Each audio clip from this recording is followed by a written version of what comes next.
This computer. There we Okay. go. Okay. All right. Great.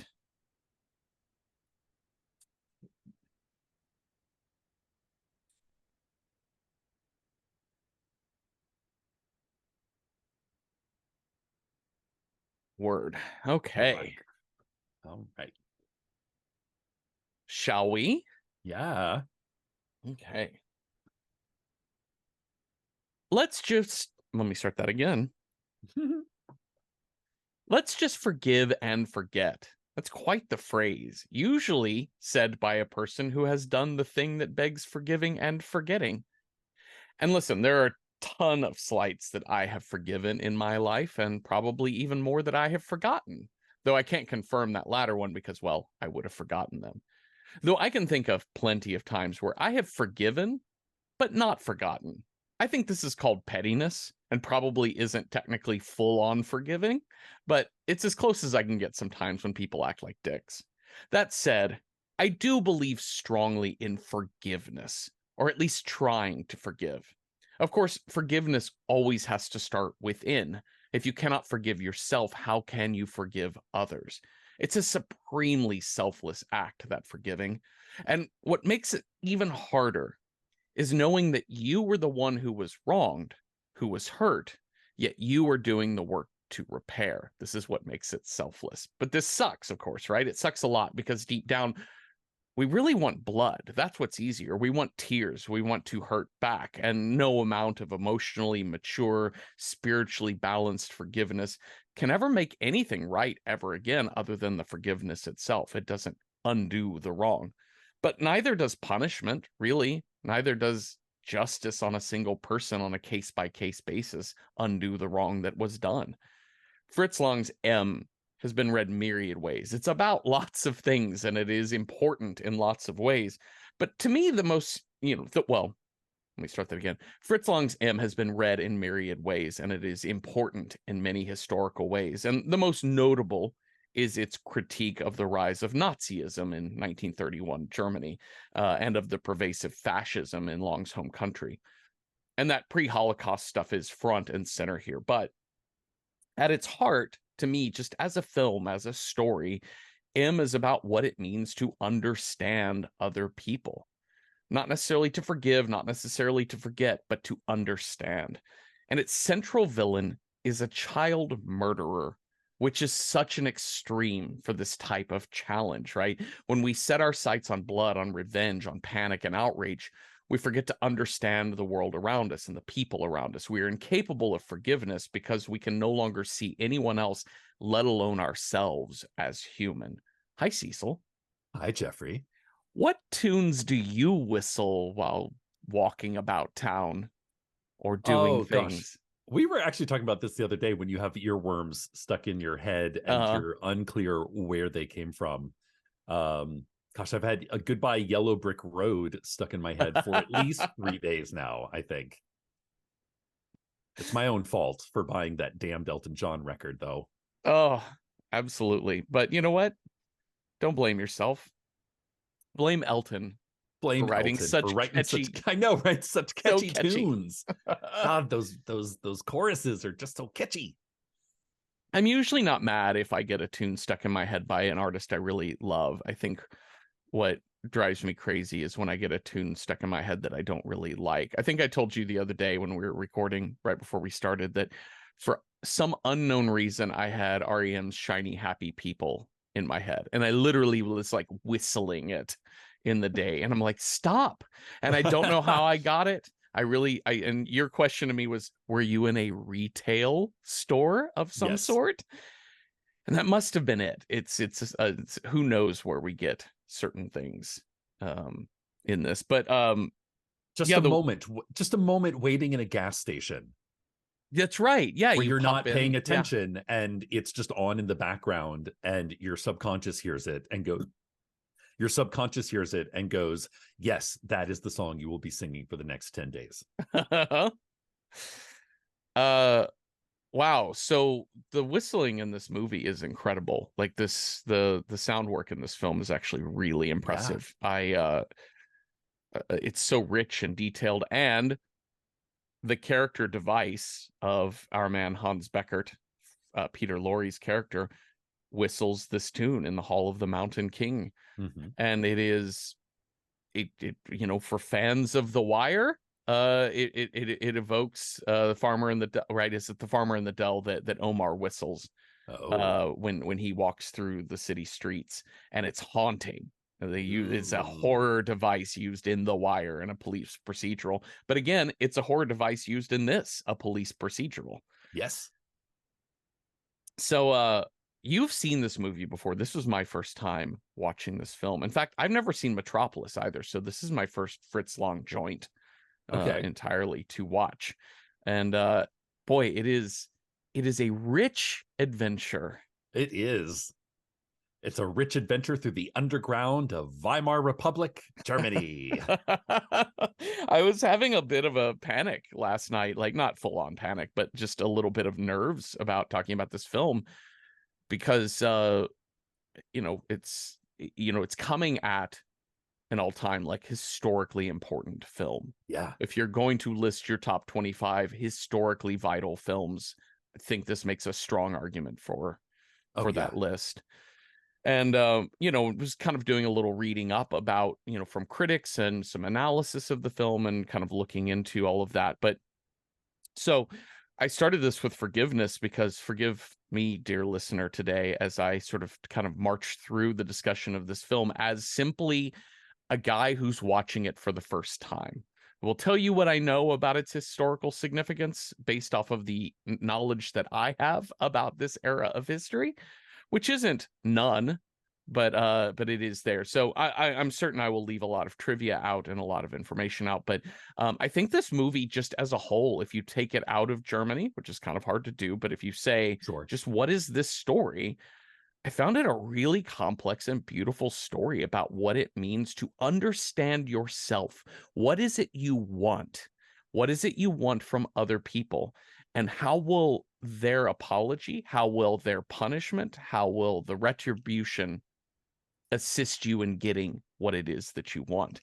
And the answer may be really disappointing, because nothing brings a dead child back. Nothing rights a wrong. Yeah. And I think that's the really hard message of this film. And I think it's super universal beyond fucking fascists in 1930s Germany. Sure. Sure. Yeah. Yeah. Well, I mean, that's huge. Just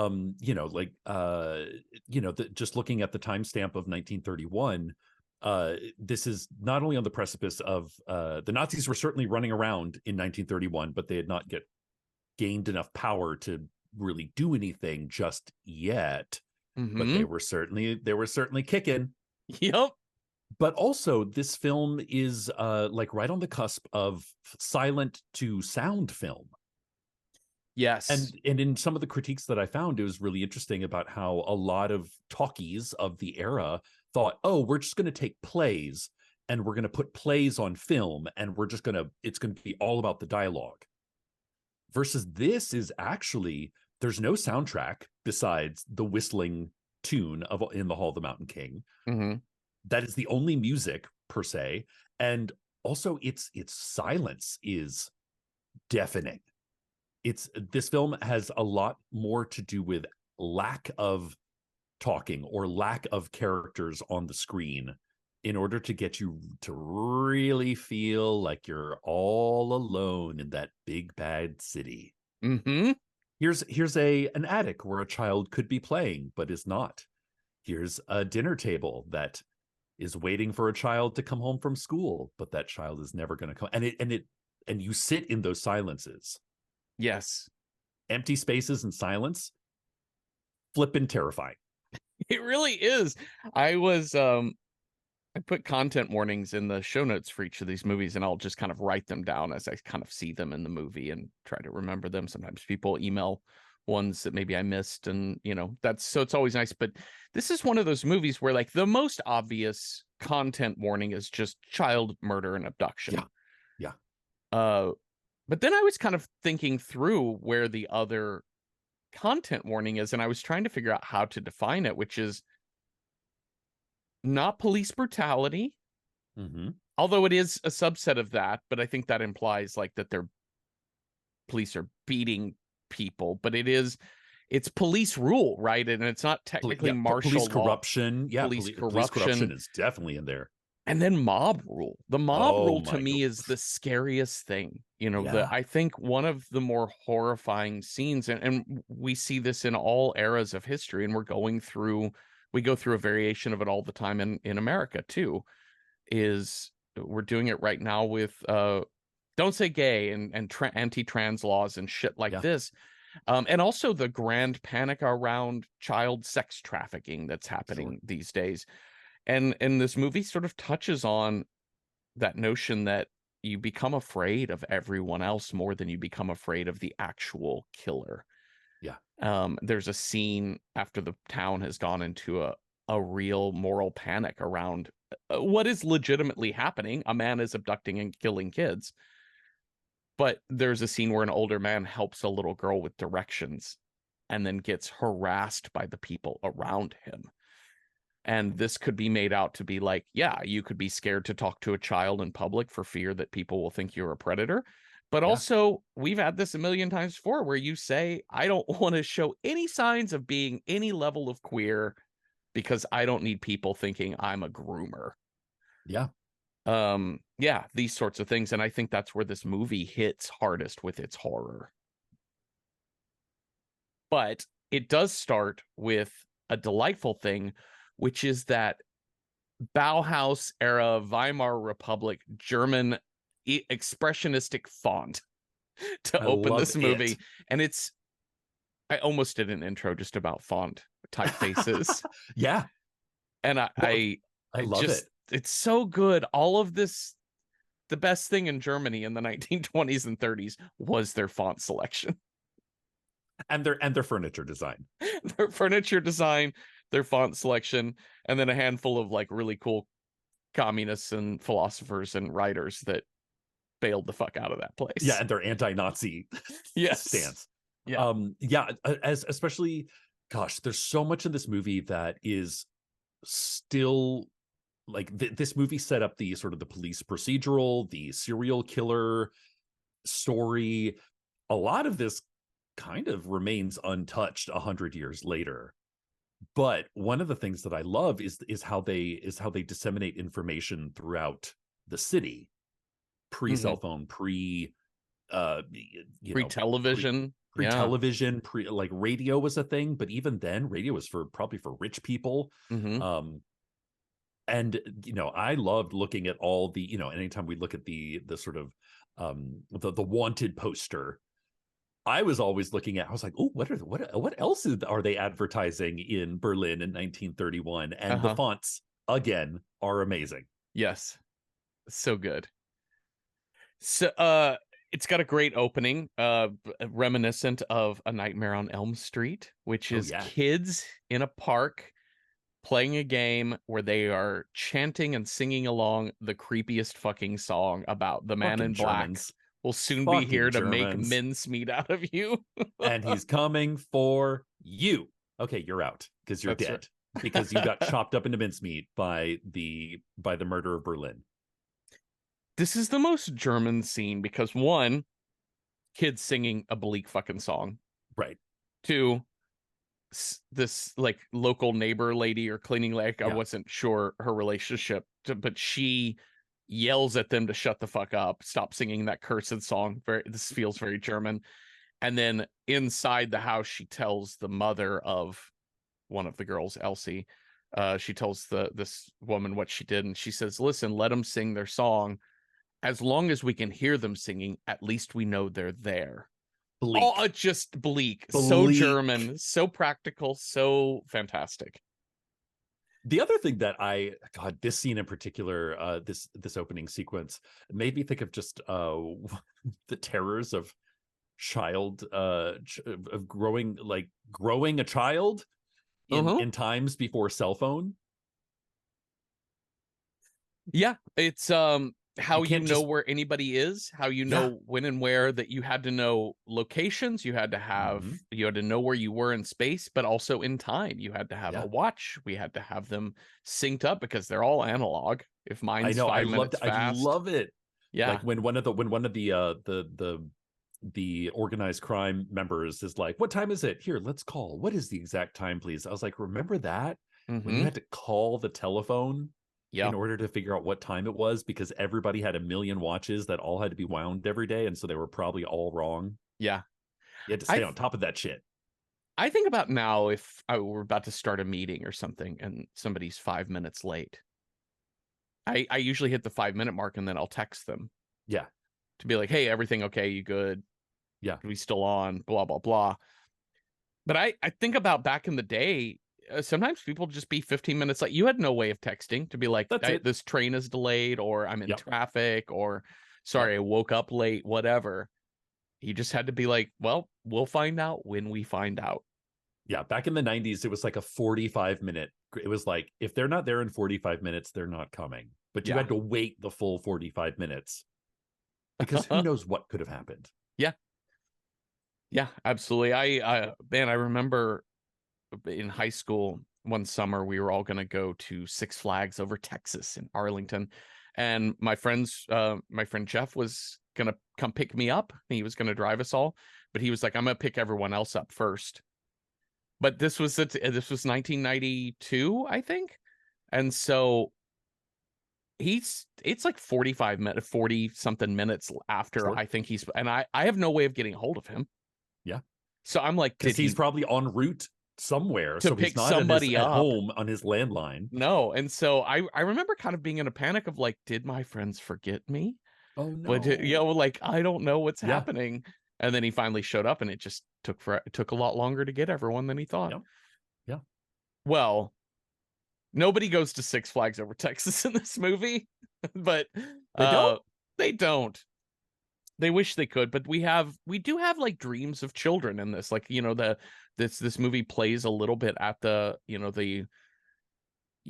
kind of the innocent nature of childhood, Sure. and the innocent allowing in of strangers that children have. Like Yeah. they're not cynical yet. They're not self-aware just yet.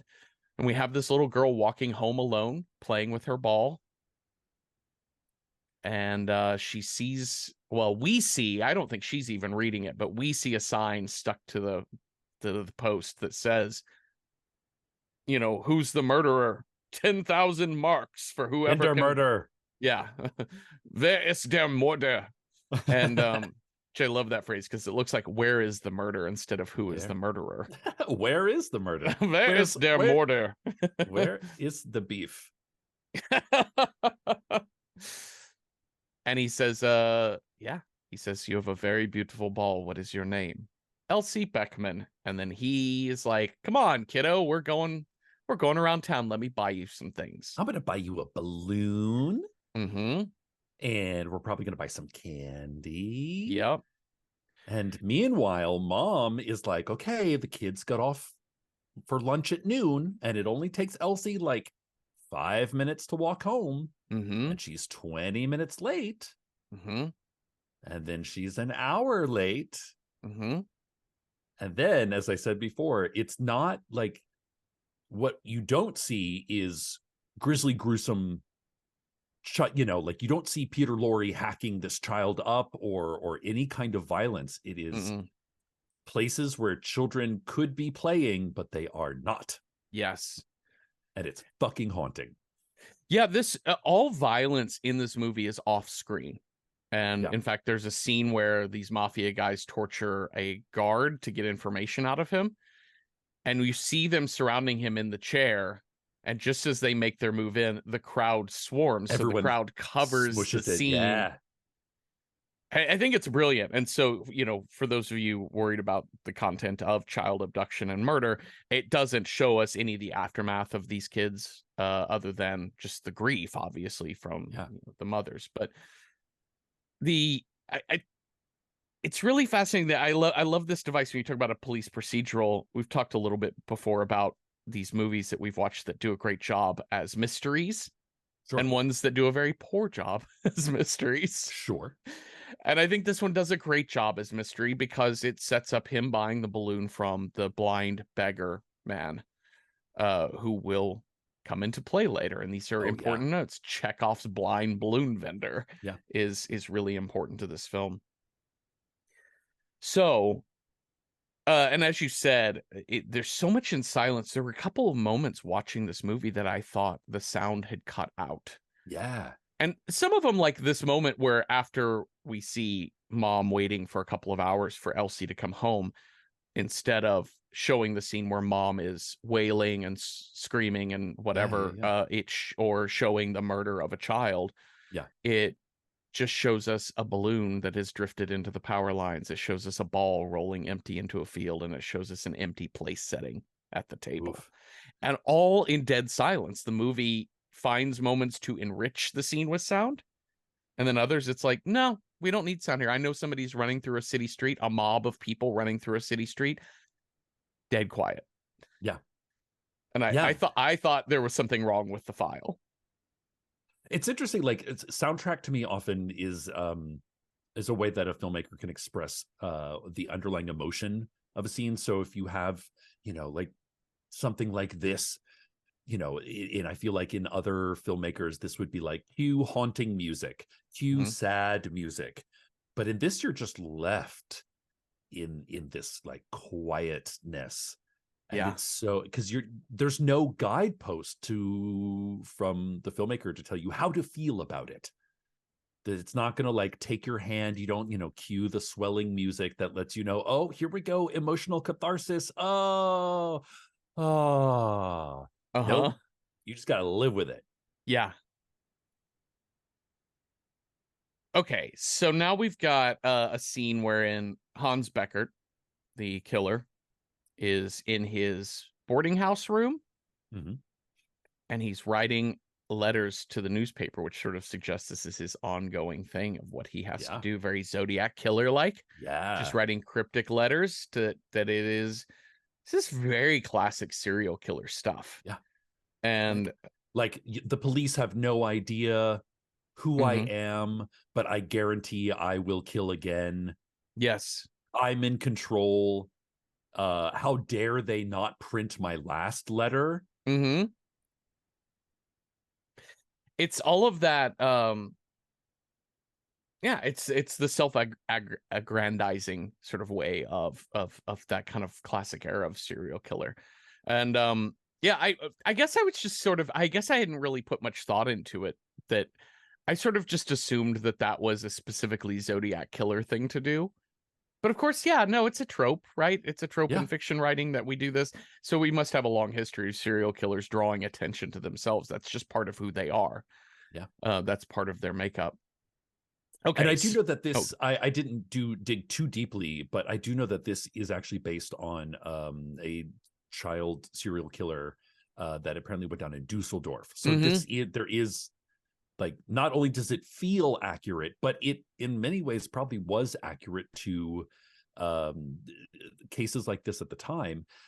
We talk about this movie being on the cusp of a lot of different intersections. This is also the rise of Freudian psychoanalysis.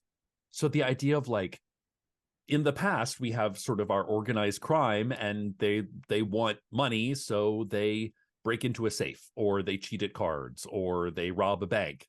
Yeah. But this idea of having to use psychology to catch a killer that has no monetary gain from killing, that is like the most for it. Like, oh my God. Like by the time we get the panel of experts in, you're like, yeah, this is coming from the place where psychoanalysis were like, okay, well, what if we like actually focus, instead of focusing on these children, what if we focus on who the killer could be, and what his motivations for killing, and what he gets out of it, and why he kills, and what he's feeling as he kills.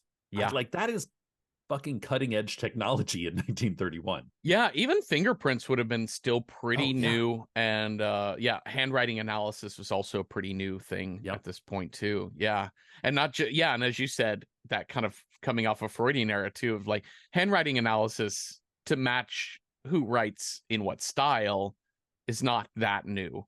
But what is new is handwriting analysis as a Freudian concept, right? Like the way, because when we do see the handwriting analyst, just a couple scenes from now, He's like, the shape of his S's indicate he's a sexual deviant. It's that kind of thing, Yeah, which you're like, is, I think you've been yeah, presented with, yeah. You're like, okay. you can extrapolate a lot when you know the information after the fact.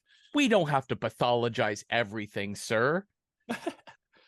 Okay, so here's the part of the okay, we're getting to the scene of the movie where I think I finally got it. Not that I wasn't getting the movie, Sure. but where it all clicked what he was doing, because this next scene is pure German expressionism. This is pure Bertolt Brecht, Yeah. who bring up a lot on the show. And in fact, one of the things after I watched the movie, I went through and I read a couple of reviews, and one of them is Roger Ebert's review, Sure. which is incredible. If you can look up his review of M on rogerebert.com, it's an incredible review that I think I say it's incredible because it matched so much of what I felt watching the movie, which is how I Yeah. judge a good review, is whether or not it Sure. agreed with me. If it's in tune with you, sure. But I'm just going to read you what he says about this next scene. He says, when you watch M, you see a hatred for Germany, the Germany of the early 1930s that is visible and palpable. Apart from a few perfunctory shots of everyday bourgeois life, the entire movie consists of scenes of men seen in shadows, in smoke-filled dens, in disgusting dives, in conspiratorial conferences, and the faces of those men are cruel caricatures, fleshy, twisted, beetle-browed, dark-jowled, out of proportion. And I'm like, that's absolutely it. That is the Yeah. height of what theater is doing in Germany at this time. And it is what Yeah. Fritz Lang is capturing in film at this time. And the grotesqueries in German arts at this time, even beautiful women with their like, are harsh. They are like Yeah. black hair with sharp lines, bright red lips and nails, and long, very clearly defined teeth. Like everything about it in the artwork at this time is these like almost grotesque caricatures. And this scene of these men with cigars reading about the police story about the murderer, they start turning into accusations at each other. Like, you could Yeah. be the murderer. It's like, I saw you with a little girl the other day. Who was that? It's like, it's my fucking niece. Fuck off. Yeah. You Yeah. Yeah. know? Yeah. I saw you walking behind for 3 whole blocks. And it, oh my God, like this movie is so, oh God, this movie is so prescient as to how a tipping point can lead to, can sort of allow society to kind of air its grievances on each Mm-hmm. other that have absolutely nothing to do with that tipping point. Yeah. Yeah. And the way that we panic about a thing, you know, I think sex trafficking is kind of a thing that is a variation on child sex abuse, which was the satanic panic of the Sure. 70s and 80s. And you know, and I think he understands full well that bad things happening to children is singularly terrifying to a Yeah. country, and it should be. But there is a moment where you feel like it does at a certain point become an irrational phobia, right? I have long struggled with a fear of flying on planes. Do planes fall out of the sky? Yes. Have planes crashed before? Yes. Is there a lot you can do about it? No. Um, Individually, like once you're on the plane, Yeah. that's horrifying, and it's super scary, and I want to do something about it. I want to panic and get mad and be scared and pant and wheeze and have my palms get clammy. But ultimately, it's all just a systemic problem, and you kind of have to trust the system to take care of plane safety, knowing full well that it's not going to ever be 100% perfect. And here we have a child murderer, and there's only so much you can do to stop Yeah. a murderer, as the police chief will sort of lay out. It's very Yeah. difficult. And so there's a fact of the matter that bad things are going to happen to kids. How are we keeping our community still upright? How are we not panicking? And we are immediately in a fucking panic. Immediately. Over everything. Immediately. Yeah. We have no trust in the cops. We have no trust in anyone else around us.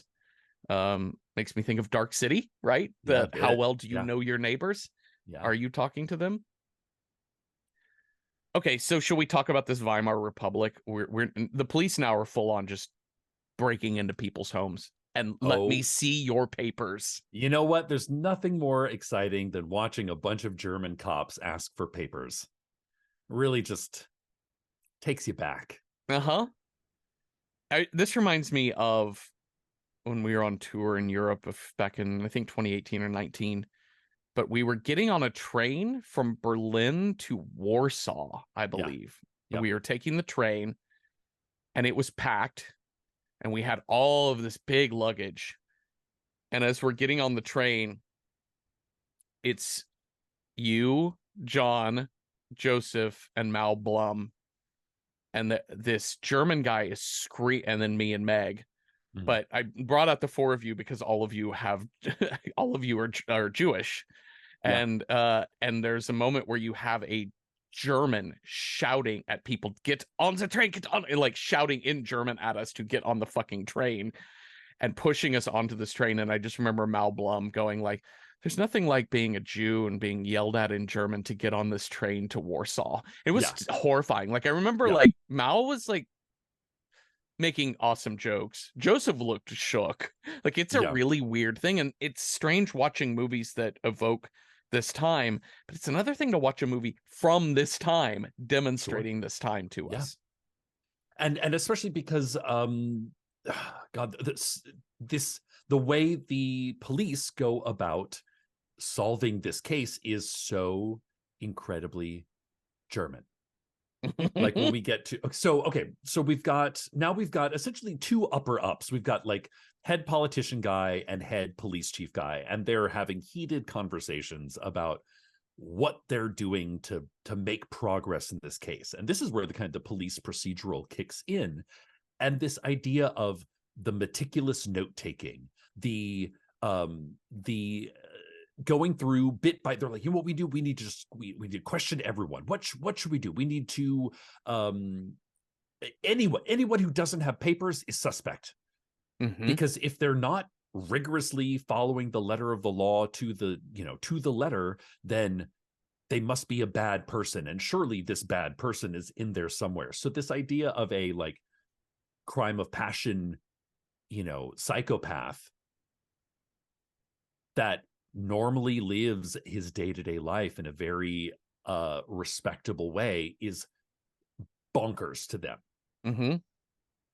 to all of this sort of very meticulous list taking, note taking. And I mean, this is police procedural. Like, we have one police chief explain, he's like, okay, we have combed through all the back neighborhoods where these children lived, and the only thing that maybe could be a clue is we found a candy wrapper. Yeah, That's it. And that's it. we're literally drawing like a 20-meter circle around that spot. We're looking where that candy might have been bought. Nobody knows. We're going to draw a 40-meter circle around that spot. We're going to, and then onward and onward. But the police chief explains, by the time you get halfway across the city, so much time has been passed that nobody remembers a single girl coming in, possibly, and buying candy, Yeah, maybe with an older man. yeah. And a man that would theoretically, I mean, Peter Lorre's in his probably early 30s here, so somebody that legitimately could just be a dad. A dad, yeah. Yeah, that we can't just finger point any 33-year-old man Yeah. with a 10-year-old child. You can't just like point at that and be like, that's weird, Yeah. because it's Well, I not. mean, Yeah. and we see what's going on the street, and it's, there's shots of like a dad walking a girl to school, Mm-hmm. and everybody on the street is giving them the side eye, Yeah. being like, is he the one? Is he the one? And then he goes like right up to the school. He hugs and kisses his daughter, Yeah. pushes her inside the school, and everybody's like, oh, okay. Good Yeah. thing we didn't call the cops on this completely normal scene. Yeah. This is a thing that I have met people who have adopted children of different Yeah. ethnicity, that they struggle with this from time to time, of having to make sure that you put everyone else at ease, that Yep. yes, my This is my child. I did not abduct yeah, it. my baby who looks very different from me skin wise, yes, I this is not sex trafficking. This is my Yeah. adopted child. Fuck off. Yeah. I think there was literally something in the newspaper like just yesterday about that. Yeah. So, yeah, let me reset this. Oh, yeah, the gathering of evidence is so fascinating, and I think structurally this 2 hour, it's a little under 2 hours, but this 2 hour movie sets up as a police procedural, but it also does the really fascinating thing of letting us know right from the beginning, you know who the murderer is. Yeah. There's Yeah. Yeah. no, I kind of not seen this movie before, I kind of thought, oh, will we frame, is Peter Lorre's character going to be actually not a guilty person, but Oh, he's yeah. Yeah. Yeah. framed through some kind of hysteria. Because we don't see it happen. We don't like with Mm-mm. Elsie. We just, like you said, we see a balloon Yeah. caught in the breeze. Yeah. So But we extrapolate that child murder, yeah, Peter Lorre, but it's never explicitly said. it isn't. But it really doesn't really ever question whether or not he is the killer. It kind of lets you know from the get-go through insinuation pretty strongly that that's what this is, and that never veers. But what's interesting is the whole case falls apart halfway through because they know who he is halfway through. Yeah. It's all of the other shit that goes haywire because of the moral panic happening. Yeah. So we're now at the point where the cops are now like, they're looking for criminals. Yes. Right. So they're busting up Yep. crime syndicates. They're getting into people's homes. They're looking for anyone with a criminal record. Yep. So they're going to a bar where just a bunch of your average hoodlum type of people Yeah, hang it's like out. red light district. Yes. So people who buy sex work, people who buy probably drugs, or people who pickpocket or whatever, and then they hang out and then they get beers and they all clink glasses and be like, look at all of our criming. Yeah. Ultimate dive bar. Yeah. Now this is actually where I was like, oh, this is to me the whole terror, a bit of a terrifying scene in which, you know, the cops bust in and listen. And when I say oodles of cops, I mean like dozens of cops run through an entire neighborhood of Berlin. Yeah. And apartment by apartment are like emptying out these buildings. They run into this bar and it's just everyone, we are searching this bar. If you don't have your papers, you're going downtown. Yeah.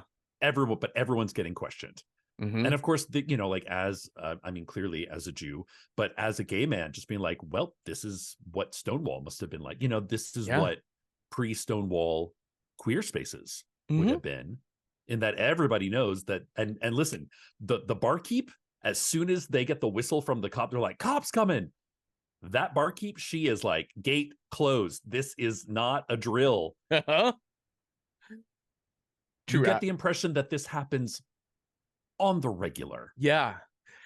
And also the details of, as they get everyone lined up in this room to check their papers, we see one guy has he has fake IDs.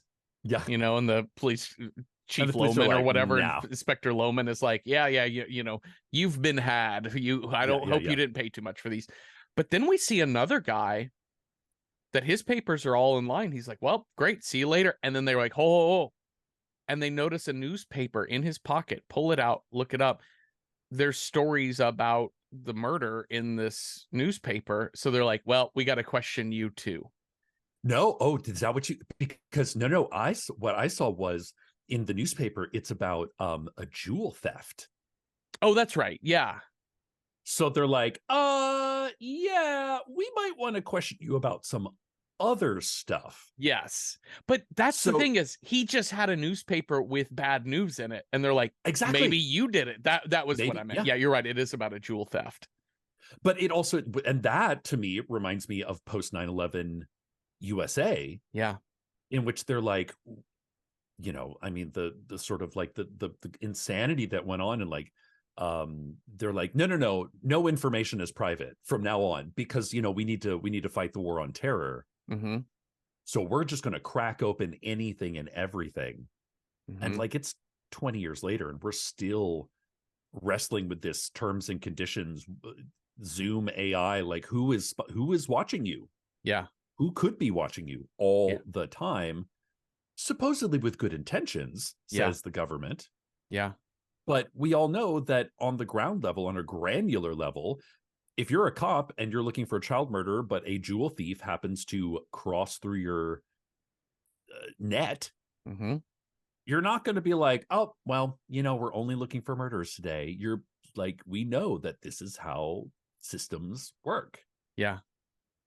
This is how the panic creates more panic, right? Because the people are panicked Yeah. because there's a murderer, but they're also panicked because they understand that the cops are fucking terrible, right? Yeah. They understand the way in which anyone can be harassed by the Sure. police. And within the police are being harassed by the politicians because they need to get they need to get this They're murder like, off we the need street because they don't want results. bad news. And then Yeah. the politicians are being harassed by the media and the people who are being harassed by the cops. And it just And everything kind of ties into each other. And so, in all honesty, Peter Lorre's character, Hans Beckert, he's just agent of chaos. It's just a bad thing that happens in this world. He's an inevitability. yeah. Yeah. Okay, so we now cut to basically crime syndicate. We can cut to our men who are various criminals of different types. They're all like mafia types or Yeah. elaborate heist doers and things like Yes. this. Now, Jeffrey, I got to say, their lair, if you're going to have a bad guy lair, this lair is pretty dope. It's pretty great. Like, there's like knight of armor, armor knight, like on the wall. There's like fancy paintings that very much look stolen. There's like soft lighting. Like this is the spot. And these smart criminals are watching, and they're like kind of like, well, they just knocked over the Coconut Club, and looks like, oh well, hopefully our crime boss will make it out here. He's never been late before, but this stupid child murderer is fucking up our organized crime unit. Yeah. It is. I was having a little bit of flashbacks to 2020, right? When we were all trying to do lockdown. Yeah. And everybody, more people than not, felt like they were trying to commit to this idea.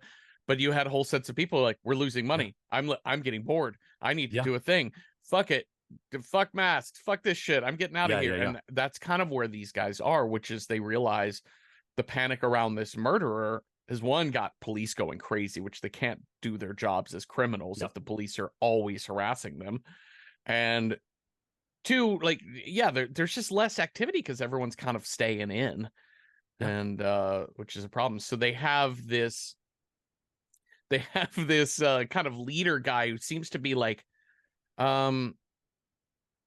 it feels like several different crime groups that are all coming together as one super syndicate to Sure. to do this in the moment. But this guy's name is Der Schranker, which is the safe cracker. Oh my god, he is the most. Mm-hmm. His He is derby square-jawed. hat. Yeah, derby hat. This is a man who has never smiled in his entire life. No, I love him. I love this character a lot. He's such a good criminal syndicate leader. Yeah. I mean, it's very what I don't know Mac the Knife very well, but it's a very like who had the Polly Pocket and yeah. Like it is that. It's like Polly this Pocket. is ultimate. This is like ultimate tough guy. Yeah, absolutely. You bring up Three Penny Opera there, and we were about to have the beggars become a big part of this. The beggars are such a big part of like a Brechtian chorus, right? Sure. So we've got a couple. I love this too. That is, talking about the historical significance of this movie in terms of filmmaking, not just the history of Germany, but in filmmaking, what it's doing with sound is really incredible. What it's doing with cameras is really incredible in this too. Brought up Ebert's quote about the grotesqueries of the way it uses the camera to accentuate people. There's a shot of a dude from below his stool where you could just see his like ball sack bulging in his camel pants, toe, and I was like, the least flattering camera angle ever conceived. All I could think about was Fritz Lang like telling the actor, "No, no, this is the shot I want." And he's like, "You This is sure? it. Like, I feel like I more really, of like a straight on would be good." I And mean, he's like, like, I'm kind of a heavier guy. I don't know if you really, like maybe a top down angle. He's like, no, no, no, this is it. And "Uh-huh, it's just like 90% camel toe. yeah." And I can imagine premiere night of that film, that actor being like, "You motherfucker." That It's also I love the way so you're talking about camera angles and the camera sort of floats from scene to scene in a lot mm, of these. So mm-hmm, like we're in the basement bar and then it sort of floats up a couple of floors and now all of a sudden we're in an apartment. The same thing happens, and I think this is where it's like pretty fucking profound, is where now we have cigar filled smoke cigar smoke filled room of mob bosses, cigar smoke filled room of police bosses, uh-huh. and they are literally finishing each other's sentences. Yeah, the back and forth, the simultaneous scene work is really, I think that's so cool. I think it's such a cool trick. It felt in the 90s like Tarantino invented that. We all knew he Yeah, didn't invent that, but he yeah, stylized it in a way that made it feel cool. And that kind of back and forth across spaces, across time. There was a clip and cut to what Tarantino found cool. And it's probably because he was watching shit like this, being a film nerd, yeah, and being like, this could be so stylized. And it yeah. is really stylized for 1931, this back and forth, because you almost kind of lose track of who's the cop, Uh-huh. who's the criminal syndicate worker, who's the mafia Yeah. man, who's the patrol man. Okay, so now the police though are tracking down where they're going, where Inspector Loman is going here, is to say, I need info on not criminals. I need info on people who maybe are in have a history of insanity or Yeah. mental health conditions that maybe were released in a thing, which leads him to the path of finding uh Hans Beckert. So he goes to Hans Beckert's boarding house that he's staying in. But unfortunately, he's going to be hanging out there a lot that day because Hans Beckert is on the hunt.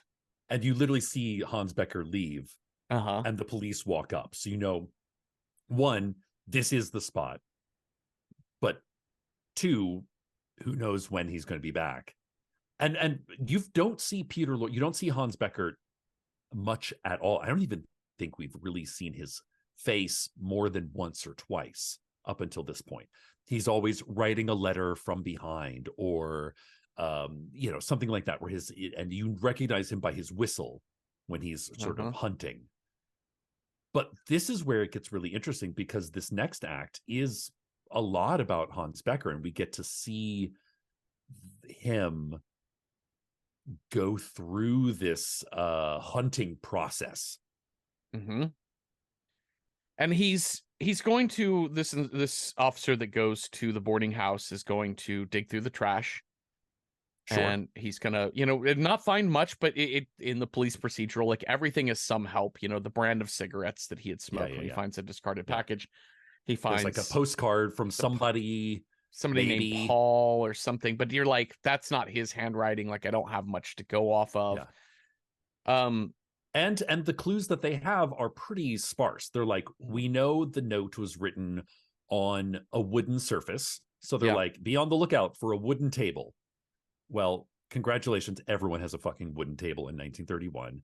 And it's written with a red pencil. Well, you can literally buy that anywhere. So like yeah, it's they're really grasping at anything. they really are. However, when the police inspector is sort of sitting there and he's going to wait for Hans to come back to question him, his landlady gives him a copy of the newspaper that was where the letter was printed. He's like, oh, does your boarder subscribe? He's like, no, he always takes mine. So he's like, okay, we know he's a reader of the Berlin Herald or whatever. Uh-huh, yeah. And that's where he's like, okay.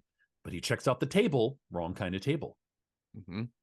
Still can't, no, it doesn't see a red pencil anywhere. Yeah, not But there's quite there yet. but there's something, he feels like this cop is like, he's on the right track here. Yeah. What I think is so interesting is the juxtaposition of what the cops are doing, which is very procedural. It is red tapey. It is it's just a lot. It takes a while, and in your grand hope, you would hope to believe that there are lots of detectives like this in the world. Not to say that like this is a great cop. I'm just saying that like there is a slow, practical plotting pace to make sure working the case. Working the case to make sure you're finding the right guy, because they know deep down you can throw the wrong guy in jail. Yeah. But let's say you throw the wrong guy in jail and you're like, we're done. That's a political gesture. That's not a procedural gesture, because then child murders start again. Now, what do you do? Whereas the mafia folks, the criminal syndicate, they want to do the opposite of what the police want to do. Is they want informants. And the police have already laid out why informants are terrible. Because witnesses are like so unreliable. Yeah. We literally have a scene where like two average citizens who supposedly saw Elsie walking to school that day cannot, like, they're in a shouting match over whether she wore a green hat or a red hat. Yes. Calling each other liars and fools. And they're like, and we literally have dozens of these people. Yeah. Whereas the criminal syndicate says, you know, who's always on our side are the beggars, because we can throw a couple bucks at them and they'll do things for us. We need people. We need eyes on the street. Yes. And who is able to watch the city without, like, who is able to observe without being observed? Yeah. And that's going to be the homeless. Which is like this idea of, like, you know, societal structures. You know, you have the cops, you have even organized crime, the organized beggars union. This idea that it takes all three layers in order to participate, in order to find a deviant that is like so slipped through the cracks. Yeah. Like, that seems revolutionary to me. Yeah. The fact that, you know, a homeless man is going to be the linchpin that will solve this case. Versus, I feel like in the past, movies, plays, books were written about princes and dukes and lords and ladies. And if there was any mention of anyone else in society, they were like black hats that, you know, twirled their mustache and tied women to the tracks because they just love doing evil, bad things. But this idea that there's stratification of deviance, that there's stratification of crime. And by the time we get to this kangaroo court at the end, I think that's really revolutionary. I do too. The idea that a villain could be good, or a criminal could be useful, or a beggar, a homeless person can be the hero of the day. Yeah. That seems to be pretty fucking revolutionary. And there's an interesting balance with all the different sets of people here, right? Like the politicians, the secretary, the Prussian secretary. Oh my God. With the pipe, the one with the pipe with the lady on it. You're like, wow, okay. He wants what he wants, what the politicians want, is they want the perception of order. Yeah. What the police want is they want justice. Yeah. What the criminals want is they want blood. Yeah. What the homeless want, what the beggars want, is they want the cash prize. There's a lottery. Yeah. There is essentially maybe you'll be lucky enough to win the 15,000 marks, which is 5,000 more than what the police are rewarding for capturing the criminal. And what the people, just the citizens, want is peace. They want peace. And so, like, balancing all of these I wants is really fascinating, and that's where everything in the balance can go super off the rails. Now, there's two scenes. One was after the raid in the speakeasy, and then the second one is when we get an understanding of what this beggars union is. Again, it's like watching it's these shots, these like pan shots of what the police have collected after busting up the speakeasy, and also what what this beggar is sort of after his day of going out and begging on the streets, what he is collected. Jeffrey, it's hard not to think about like rooms filled with eyeglasses or gold teeth in the Uh-huh. Holocaust, because it is so, like I said before, it's very precise. They're like, no, we have all the fox furs in one place and all the rings in one place and all the cigarette cases, and it's all meticulously organized. And everybody, when you now that we know, we kind of see what the beggars are, like how the mafia is using the beggars, it's very organized. Mm-hmm. And it is being organized to help catch a child murderer. Great. But we know that just how much that organization is going to come into play in the Nazi, like under Nazi rule. Yeah. Like this goes from, it's not willy-nilly murder spree. It's not the purge, you know? Yeah. Man, it was definitely that scene of like the beggar sort of like sorting out the cigarettes and cigars he had collected. Yeah. And then there's a beggar next to him that's like, oh, you got bread and butter, of like what they've sort of, taken from restaurants or cast-offs or things like that. But it's all precisely organized, which is to become this hallmark tenet of the Nazi regime of like, how could this, like you all commit such atrocities, but they do it with such precision. And that becomes, like a hallmark of their rule. Yeah. I think deep down people want to feel useful, in this world. Like we want to feel like we can help. We spend a Yeah. lot of time shouting at clouds or screaming into the void. Yeah. And there is this practicality to the army of beggars in this film. And and as you said, like it really demonstrates how fascism works through moral panic. Yeah. And this movie so clearly demonstrates that you can get people that, because at the heart of it, if I say child sex trafficking is not as big a problem as we're making it out to be, what somebody may hear if they become enraged about the idea that it exists at all is like, well, you don't care, because the truth is it does exist. Yeah. But there's a moment where you can get people so worked up, and this gives them a thing to do. Like, I can do this. So now if we just say, instead of child murderers being a problem, what if Jews controlled all of the money, is kind of what the film is absolutely pointing at. Well, we do get to Beckert in the street, and he's now looking at another girl that he's going to start following. And it's always this scene is so, like, talk about German expressionists. It's like, he's just out shopping around, Looking for knives, looking for knives, and yeah. Just as you do. But it's like you see his reflection, and it's in this like perfect square of like silver light. Mm-hmm. And what he sees is this young girl in a perfect square reflected in silver light. And it's like, it's breathtakingly sad is what it is, because you watch Peter Lorre approach this character from a human point of view rather than I am evil and I am going to mwahaha all over the screen. Like, you see him like get woozy. Like he loses control of his body. Like he's literally drooling and has to like kind of slap himself together. And he starts talking to this child, but oh, nope, she goes to meet her parent. And he has to run into the nearest bar and like down 3 cognacs in order to get over this spell that comes over him. I love that scene too, because it's one of the few things where you watch him doing something that isn't related to murder. Sure. It's not him writing a letter, and it's not him picking up a girl or buying her things.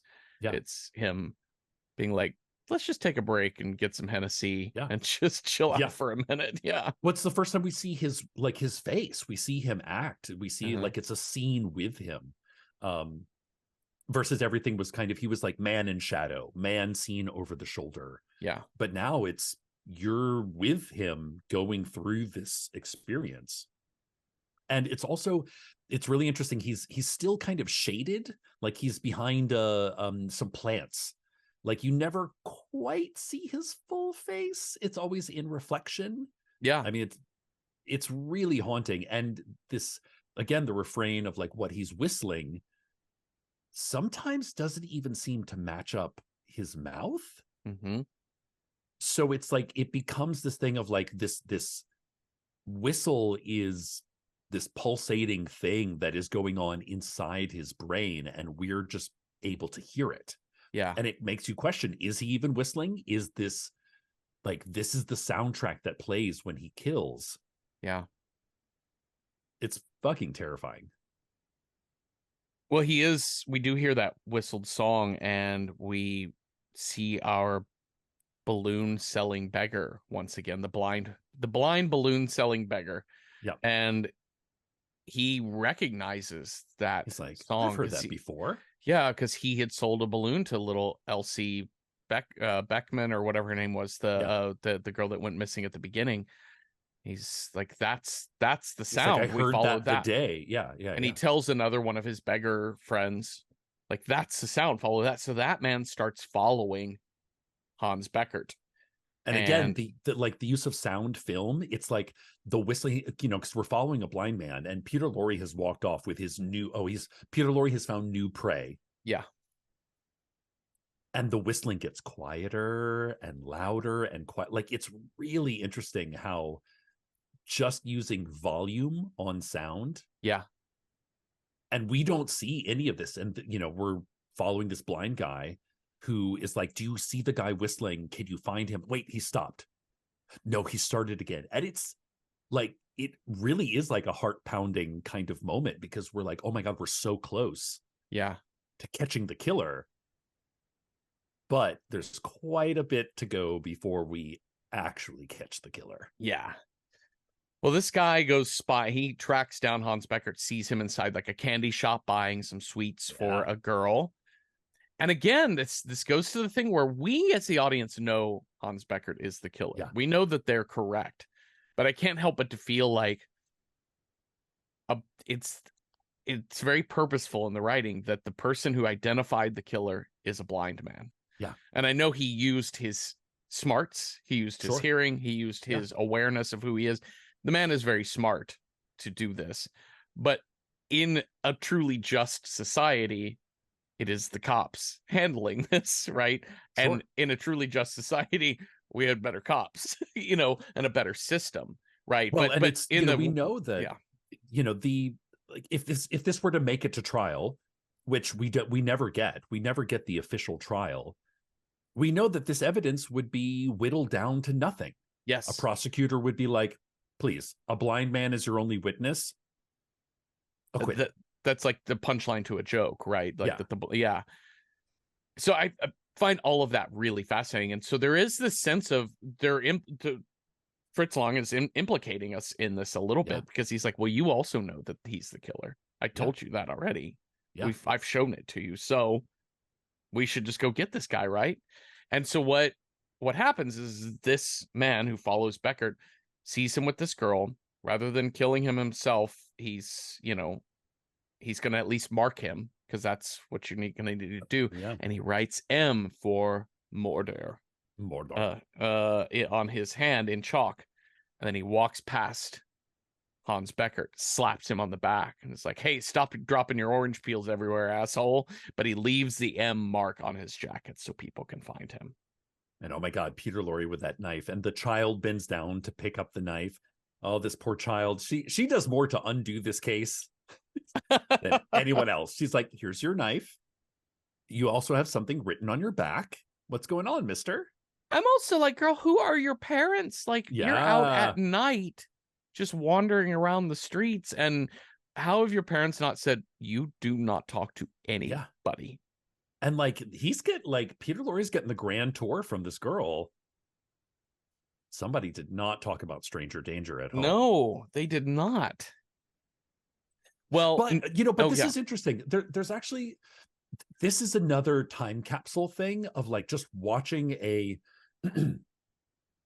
pre-cell phone, pre-internet camera, VCR video camera society in which people just trusted each other on the street. It's, like, there's so much fear and confusion nowadays of like, you know, like don't make eye contact with anybody. At least I feel like this way. Like when you go out shopping, like everybody is a potential, you know, camera wielding, trying to entrap you in something these days. And I think that's, you know, just where our society is at. But it's really interesting watching 100 years ago, in which word of mouth was everything, in which you kind of let your children play. And as long as the children were together, you knew where they were.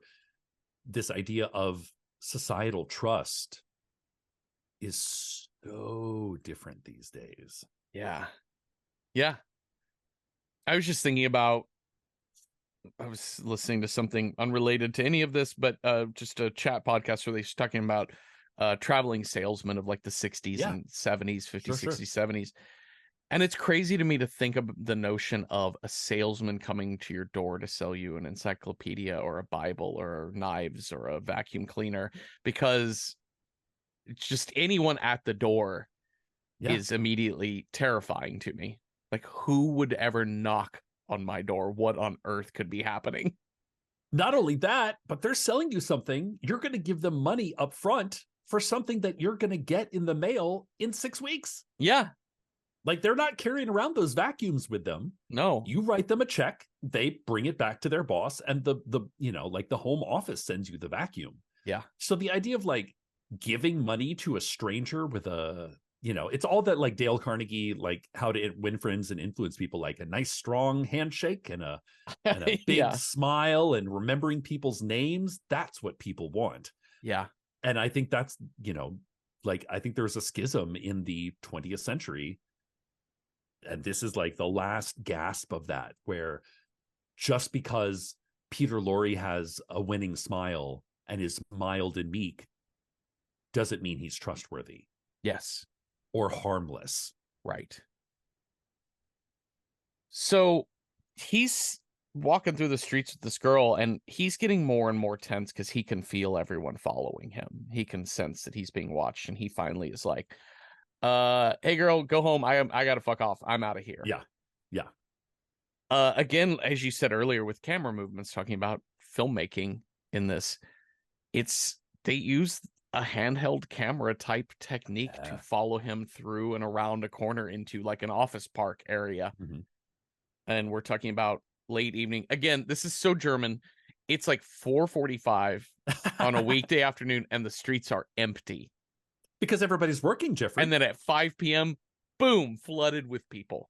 I mean, like that is a plot point in this movie that he is alone on the street. We have to get him. Yeah. If we will lose him in the crowd, because when quitting time happens, everybody quits at the same time. And I also love the fact that we see yet another element of society, which is the working class, the office workers, the quote average, you know, what we'd call the middle class. You know, and these people come pouring out of their office. You know, they're talking about who did what to whom. And, you know, the beggars are sort of trying to keep an eye and, you know, try to like, and they realize, okay, everybody came out of the office. There's another scene. Oh my God, this is fucking terrifying, in which they've sort of forced him into that office park. And Peter Lorre knows he's trapped. He can hear them whistling.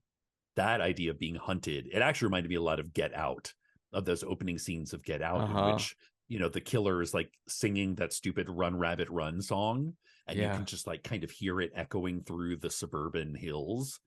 But this idea that like it's Peter Lorre, he's like trapped, and there's 3 people, and you see him from far away from Peter Lorre's point of view, and you see one of them go, okay, you go left and you go right, and I'm going to go forward, and then they just break, soundlessly, and you're like, fucking horrifying. Like that's some like Lord of the Rings Nazgul shit. Like Hunter hunted shit. It really is. So they've trapped him in this building, and so the mafia's plan here is, well, we're gonna wait him out because we have eyes on the building, and he has not come out. He's not come out. He must have gone into the building. He has to have gone in the building where he is hiding, because he knows we're hunting him, and he's going to try and wait it out. We can't get in there right now because there's going to be people on the streets all evening at dinner time. But we're in a nice neighborhood. 11 p.m. we do classic diamond heist behavior, and we go in there, we steal that man out. I fucking love this.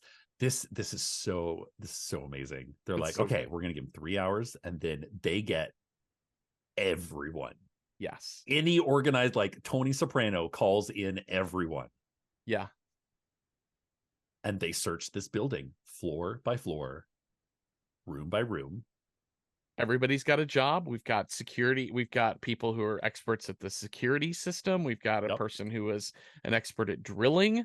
We've got a person who is the spelunker type that goes down Yep. the rope into the hole to go look for things, and like anywhere and everywhere. But it is Beckert had hidden in the attic, locked himself into the attic, and is trying to unlock a door to the roof, I think is what's happening here. Yeah. And he breaks And his we know there's security guards. Yes. Oh yeah, that's the other thing. There's a security guard out front that they dress as a security guard, fool him into letting them in. Like the fact that we have, Schranker, this ultimate tough guy mob boss is dressed as a police officer Mhm. throughout all of this. Again, same. Same. Two sides of the same coin, and they Yeah. essentially torture this security guard to tell us the information. Where are your security systems? Where are your Yep. alarms? How many other guards? We know there are two other guards, so they got to go get those two guys. They don't kill them, but they essentially beat the shit out of them, tie them up, Yep. and leave them in a corner somewhere. This is also really interesting to me that, they're going through, and we see that the security guards have to turn a key in a certain amount of time. Now we have the criminals going, oh, there's a new kind of security in which you have to turn the key. So we can't have the cops showing up when there's 50 crime bosses here. Yeah. So we have to keep up appearances. But in a similar way that the cops would raid these speakeasies, and even though they're not looking for jewel thieves, they just happen to catch one. The criminals are now like, we're not here to rob this bank, but it is kind of good research that we now have the schematics for it's really interesting how this cross-pollination happens, Uh-huh. where they're like, oh, we're looking for a murderer, but we're actually getting some really helpful tips on how to be criminals down the line. Yeah. Um, but yeah, they managed to find Hans Beckert because they hear him trying to pick the lock to the roof, Yeah. which is what tips him off. Meanwhile, the cops, they have managed to find on the desk at the boarding house where he was writing on, because they Yeah, his are back. windowsill. Yeah, he was writing on the windowsill, not the desk, and so they realize, like, because they can see the imprint of where he has written into the wood, and then they also find red pencil shavings. So it's interesting that both, like, the cops and the criminals have gone at the problem at opposite ends. They both come up correct. So it really adds to the tension of what is going to happen. Yes. Like, if you've never seen this before, it's not, I don't know, I found it really exhilarating, because you're like, well, Hans Beckert is caught. If they continue searching this building, Hans Beckert, if he even escapes the criminals, he's still going to get caught by the police, because the police are pretty damn sure that they have the right apartment. Yeah. And it does, the ending of the film is not how will he be caught. It's what is the justice? Is there justice? What do you do? What do you do here? And whose side are you on in this case? Are they one and the same, actually? Does it matter? Doesn't. Same. Yeah. So they trip the silent alarm at the office building. So they're like, we got to get this fucker out. And they manage to get the door open, grab him, get in the car, and take the fuck off. What they forgot is the guy who had climbed down into the hole. Right. He went down into the safe area, like in the basement of the building. Yeah. And they took off so fast. He's like, hey guys, what are you doing? Throw down the rope, guys. And he sort of climbs up, and it's just like, cops. Yeah. They're like, put your hands in the air. And he's like, how do I put my hands in the air when I'm on a rope? Mm-hmm. Now, this scene I think the scene drags on a little long, the prosecution of this character, because we have to get the cops and the criminals kind of moving in the same direction. And it takes a little while. But what I think is really interesting is watching the corruption that's inherent in these systems. So we've got a guy who was found breaking into an office building. And he Known, admits to that. He's like, I admit yep, to destruction of yep, property. I admit to breaking and entering. yep. I didn't steal a fucking thing. I didn't steal a thing. I didn't You ain't hurt a got fucking nothing on me. person. You got nothing. And they're like, and our witness has said, we heard somebody in the criminal say, we found him. Who is him? Who are you looking for? And this criminal is like hardened. He's like, nope, not gonna say, like saying nothing. Mm-hmm. The cop tries, he's like, oh, well, your friends left you behind. That's pretty shitty friends. He's like, nah, no, you don't play those games with me. Yeah. Like, this guy's like a lieutenant in the mob boss world. Yes. But what the cops do is they had one of the security guards had his teeth knocked out. Mm-hmm. And they imply to this criminal that he died. Mm-hmm. And so they imply, they do not say, but they imply that he's being brought in on murder charges. So they send him up to and it's really subtle, but it's fucking terrifying how the cops lean on him in order to get the information that they want. Yeah. And how that is extremely illegal. How extremely illegal that is. Yeah. And this guy squawks. He squawks. Yeah. He tells all. Well, they get Beckert back to their lair, and this is again a scene with lots of action and no sound. Yeah. Which is so haunting. His use of silence, of empty space, empty imagery, empty sound is so good. And this to me is the indelible image of this picture from me. Yeah. Is when they get him into this room and he stops and he turns around and he looks and the camera just pans across a like sea of faces. Yeah. Silent.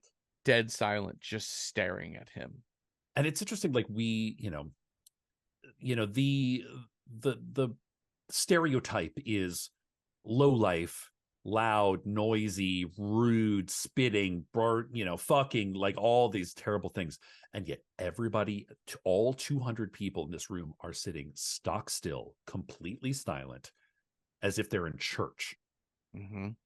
And it's this realization of like criminal, police, average citizen, same. Yeah. Yeah. So now we've got the kangaroo court assembled, ready Oof. to take him on. And it's the blind man who comes in and he's like, yes, for certain, I know this man's voice. This is him. And Beckert is absolutely aware of what's happening here. Yeah. He knows that a bunch of ne'er-do-wells are ready to kill him off. Yeah. But first, they're going to put him through the charade of a trial. Which is funny because I would say in normal justice system, there is they plan to kill me off. This trial is a charade. Yeah. And he tries to fight back. He tries to get out. They keep wrestling him back. He's way outnumbered. He's got no choice. I do love the comedy of them providing him with a defense lawyer. I know, like the drunkest, saddest defense lawyer. It actually reminds me of Beau is Afraid. Beau is Afraid. Yeah. In which there's like a fake trial with his mother. I mean, that was also overwrought by the end of it. But the prosecutor, or the defendant is always always far away, can't be heard. At one point they just like jettison him off a cliff. But in this case, it's the weakest defense lawyer you've ever heard, and yet everything that defense lawyer says is, it kind of comes to like there's reason in it, but because it's coming from this lush of a lawyer, this weaker character, as opposed to the strong, Mac the Knife kind of leader. It's really heartrending. I love that he is this drunk defense attorney guy that just kind of gets thrown in there. They're like, this dude's drunk, go make him do it. Yeah. But you're right. His defense, he makes an insanity plea, is essentially. He's like, the man can't control himself. He cannot control himself. Like, it is actually not the right of anyone to murder anyone, even the government, that we have a right to remove him Yes. from harming To others. That neutralize. certainly is Yeah. to neutralize this person, but you cannot simply just fight murder with murder. What you do is you say, we understand that he has a compulsion. This is who he is. We have to remove him from the streets and put him into an asylum. That's what an asylum is for. And Unfortunately, somebody systems are very corrupt and yes, easily malleable. yes. Somebody shouts, "Are you drunk or are you stupid?" And I Yeah. just, but then there is a woman in the crowd who stands up and says, "I bet you never lost a kid, have you? Yeah. Yeah. You should." And they start shouting out, chanting, "Ask the mothers," and then "No Yeah. mercy for the killer."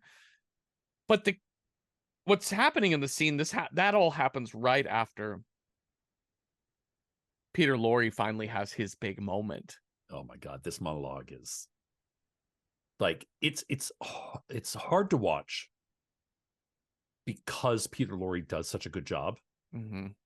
you know, like, because it's not, like I said, sort of like mustache twirling, I am evil. Like, you're watching someone in torment from Yeah. a very human point of view. Hmm. And he describes, what does he say? Like, like, you have no idea what's inside of me, like the agony, the darkness that consumes me. Hmm. It's like, I wish I could live a normal, I wish I could live, but I can't. Like, this is me. You have, like, and I love it when he calls them all out. He's like, I'm an upstanding member of society. You all cheat at cards. Yeah. You all do these things. You want more money, so you just go out and like beat people up and you take it because you think you deserve it or because you want it. To me, you're criminals. Yeah.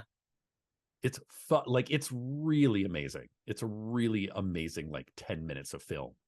And like, from an acting point of view, it's exceptionally nuanced Yes. in a way that I don't think the quote criminal element or a psychopath or has really well, to this point, has ever had, to 1931. But I think this becomes the hallmark for Silence of the Lambs, Henry, Portrait of a Serial Killer, a lot, Dexter, Hmm.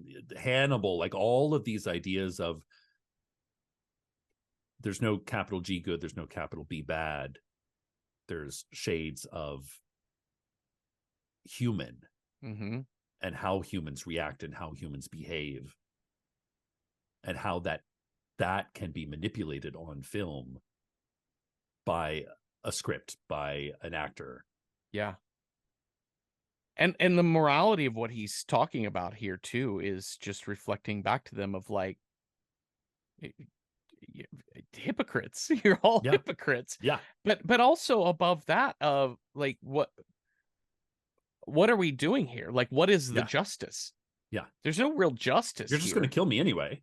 Yeah, you're just killing a guy that is standing in your way. You don't actually care about the mothers. Yeah. You don't fucking care. Now, maybe this lady does care, this one particular lady, but maybe she doesn't. We don't even know if this woman is a mother. Mm-hmm. She just says, ask the mothers. And Yeah. it's the way in which we sort of like prioritize using the language of others to support our big political cause. Anyways, I found this so fascinating, and also just my Brecht loving soul really loves this scene because it places the morality of the moment above the emotion of the moment. Yeah. Because it Yeah. Yeah. really Yeah. is, you're right, it is a hard scene to watch, but at no point does his performance, does the writing of this monologue, or the shot of this monologue, none of it really allows you to feel for him in a deeply No. emotional way. No. You may understand him, Yeah. you Yeah. may identify something with him, you may agree with him, but this is not a moment of like, I feel sadness for him. Yes. I think he's changed my mind and we should let him go. Or Yeah, yeah, it's not that. but it's a It's purely more like, it. yeah, Go ahead. front no, it's purely like frontal lobes, like pride. So purely like a logical processing of Yeah. what's happening here. It's like, would you blame the scorpion for stinging? Yes. It's a scorpion. Yeah. That's what it's in its nature to do that. Hmm. And I also love when I love it when he throws it back on the criminals. He's like, you all are Like the criminals at the beginning of the kangaroo court, they're like, oh, every single person here from 12 years in, this prison, we are experts of the judicial system because we have fallen on the wrong end of it. So we know more about the justice system than probably anyone else. But then Hans Becker kind of flips that and says, you've all been to jail. Haven't you been rehabilitated by your jail? Like, there's systems that, send me to an asylum, and they're like, you're just gonna. So what happens when you go to an asylum and then you escape or you get better? Mm-hmm. You get a stamp of approval, and then you come out and you start killing. So like this mistrust in systems is so inherent in this film, and it's really, I mean, again, talk about what is going to happen in Germany over the course of the next 10 years is like that. It's really apparent how people are like, systems can be manipulated over and over and over again because we need to fix the problem, and yet we don't fix the problem, we just solve the problem piece by piece rather than fixing the overarching problem. Yes. He has a line in here at the end of his monologue where, he's making the emotional plea, the attempt at the emotional plea of like, understand who I am and how hard my life is. He says, I have no control over this evil thing that's inside of me, the fire, the voices, the torment. He says, I have to roam the streets knowing someone is always following me, and that person is me. I am shadowing myself. And I'm like, fuck. Yeah. Like there's people don't write like that anymore. No. Or if they did, then they were cribbing, this film. Yeah. But like that level of psychological understanding of like, what we will kind of come to know is like the sort of post-war dread of our societies and ourselves to this day. Yes. To this day.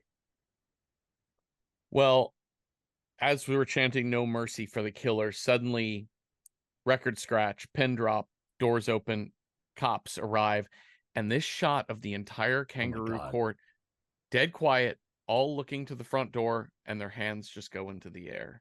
And you don't see the cops. No. You just see 200 people simultaneously lifting their hands. I once had a choreographer who's like, who said, it doesn't matter what you do on stage. I could have you all picking your nose, but if I have you all picking your nose at the same rate at the same time, audiences will applaud. And this is evidence of that. Yeah.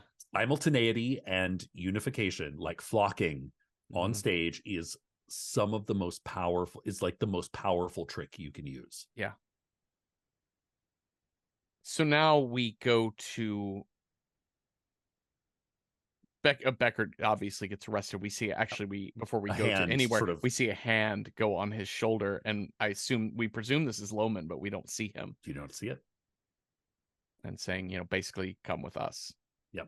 You have the right to remain silent. Anything you say, can't we, again, very Law and Order. And we don't really see on his face, because he had been begging the criminal, the kangaroo court. He's like, you should just give me to the cops. That's the right thing to do. Like, that's what should be happening here if we're worried about justice. And then when the cops do arrive and a hand goes on him, there's no look of relief on his face. No. Because he knows that it's all the same. Yeah. He knows that technically it is correct. We should not be doing kangaroo courts. Yeah. But in the end, isn't the criminal justice system just a really organized kangaroo court? I know. Like mob rule, if you have enough people in a mob, they become the people in power. Yeah. It's just more red tape in the mob rule. It just takes longer for the mob rule to work in the justice system as opposed to kangaroo court. What I love the next shot, which is exactly that. Like the only difference between this court with a bunch of mob bosses in an abandoned beer, factory, and the court is just a lot of pomp and circumstance. Big tall wigs, really high chairs. It's all the trappings of society that we go, yes, I place my hand on this Bible. It's all the things that we have agreed to. This is justice. Same. Yeah.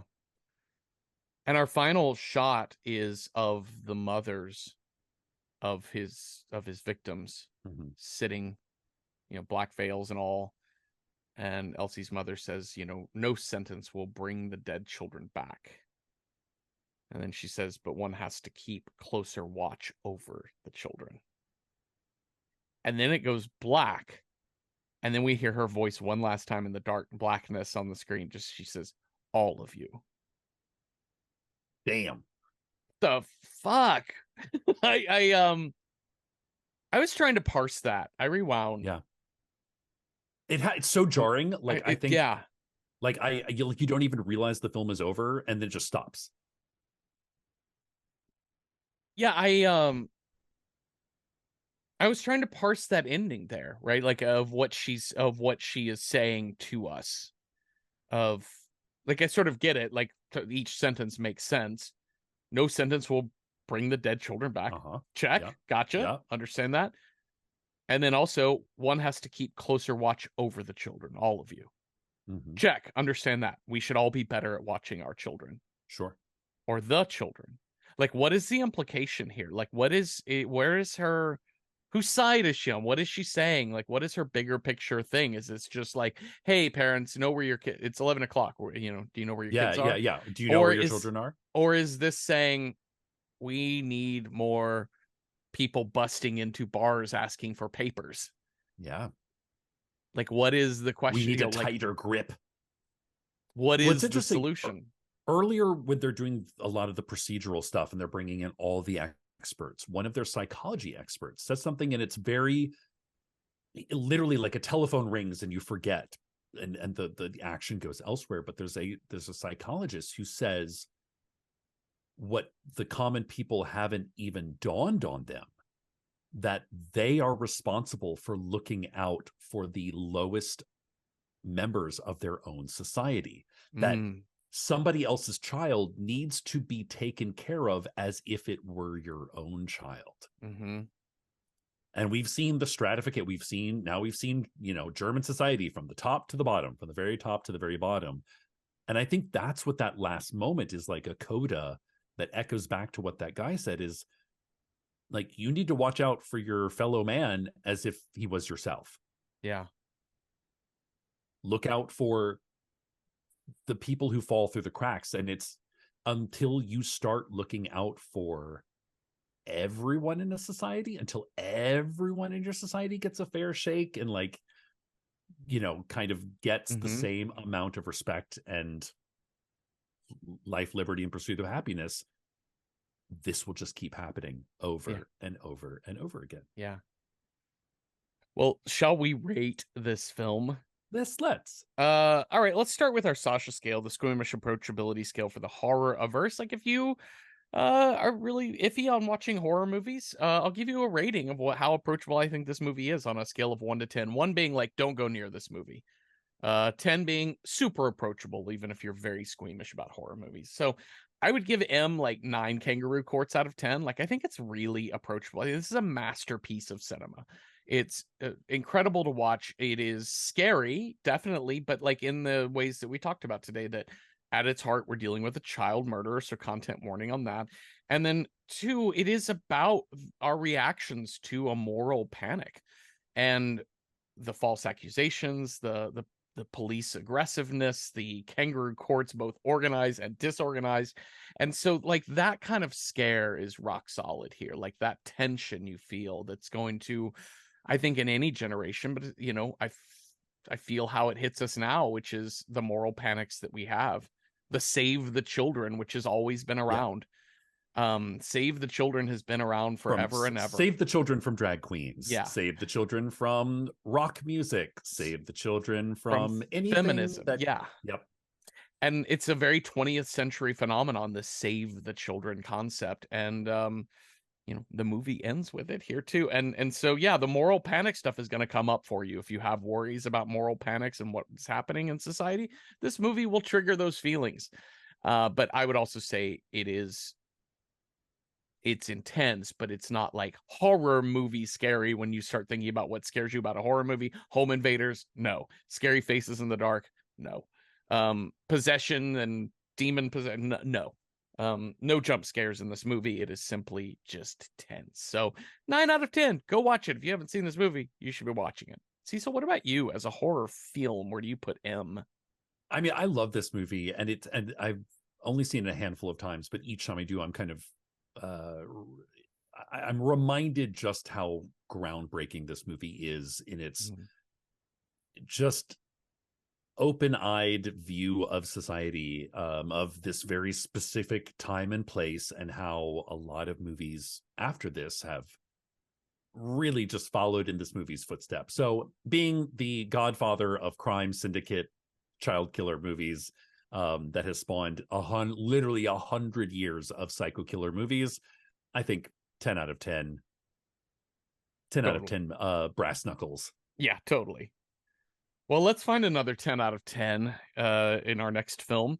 We have two dice. You have a scare die. I have a style die. We'll roll those up and see what movie fits those two things. So, Cecil, if you roll a 1, our next movie scares wild card, whatever scare we want. If you roll a 2, it's vampire. 3, mythological. 4, society is the scare. 5, technology. Or 6, witchy. What is our scare?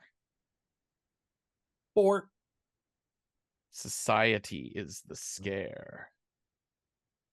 isn't it Great. always? It is. Well, that fit this movie too, very strongly. Society being the scare.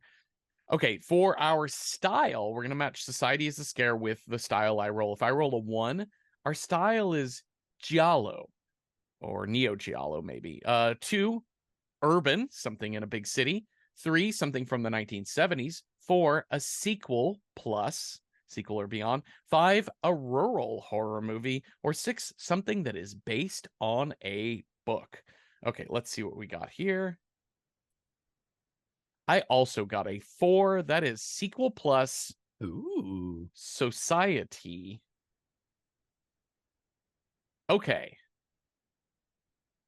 I just grabbed a couple out of here. Society's a weird one, because like You can manipulate it to mean almost anything. almost anything. So we've got a couple of on our list, and we'll get to our letterboxd in a second. But the ones that you and I wrote down, there's a couple of zombie-ish society movies. So we Yeah. have George Romero's Day of the Dead, Oh and we yeah. also have 28 Weeks Later. We did 28 Days Later Yep. last year before, but 28 Weeks Later is going to get into similar It's very fields. much the okay, we have corralled all the zombies. Now the people in charge of corralling the zombies are maybe worse than the zombies themselves. Mm-hmm. Both films kind of hit on that. I also put The Purge, Anarchy Oh yeah, on absolutely. here, which is The Jeffrey, Purge is entirely a society is bad movie. I'm gonna make a confession. I have never seen any of the Purge films. Me neither. Me neither. I put Scream 3 on here. Oh Scream 3 yeah. really kind of goes really hard into fandom, I believe, if I Fandom, got this right. like yeah, Yeah. yeah, because it's when they start making the movie of the story, Uh-huh. which I think I've seen Scream 3 the least out of pretty much all of them, except for, like the terrible ones that came after, and then the Mm-hmm. reboots. I've Mm-hmm. seen most of those. But yeah, it'd be kind of fun to revisit that film on film Yeah, totally. when Uh fans go wrong. did I put Nightmare on Elm Street 3 on here?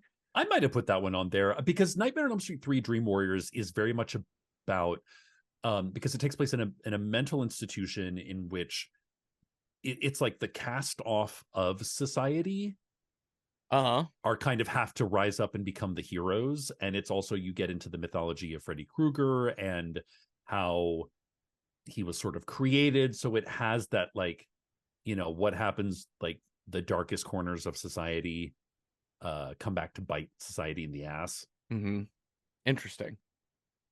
Well, let's look at our letterboxd. Our followers on letterboxd always are contributing to these lists of possible movie matchups that we have. And so in our society plus sequel plus, our favorite commenter user handle, letters, VGH Letters. says, Mad Max 2, Mad Max Fury Road is another one that could fit the Sure. bill as well. Yeah. Brave Crab says the first Purge from 2018 has some of the best Right. social commentary in the series.